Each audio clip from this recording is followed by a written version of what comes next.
더 할 말이라기보다 또 한번 가고 싶습니다. 듣고 계시죠? 公司的人有听到吗？他们就是很想要去哦。왼쪽부터 가주세요.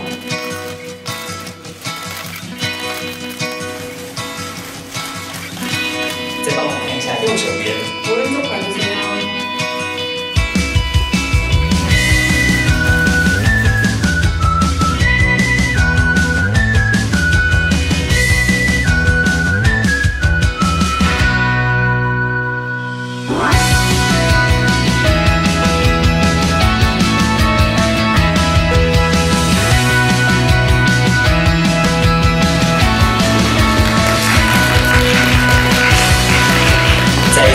有家亲友来到了我们的现场，先让我们的媒体朋友们拍照。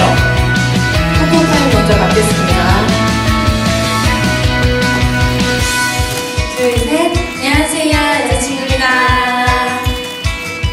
대만에 오신 시간이 너무 짧아서 그런 게 아닌지. 왜냐면 매번 오셨는데 이제 여러 번 오셨잖아요. 그런데 한 번도 못 가보셨다는 게 너무나. 네. 사실 짧아도 시간은 있는데 회사에서 자꾸 안 데려와 주더라고요. 그래서 저희 회사에게 살포시 도대체 왜 그러시냐고 한번 여쭙고 싶습니다.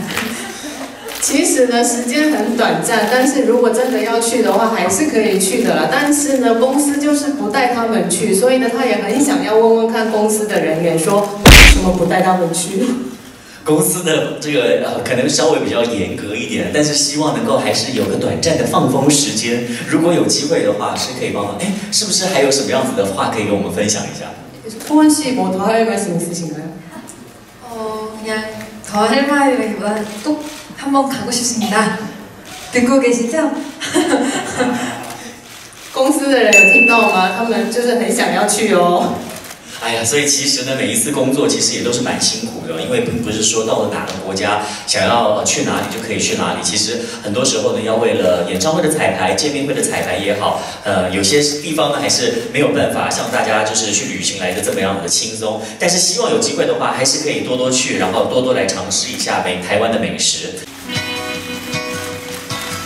再帮我看一下右手边。 오른쪽 봐주세요.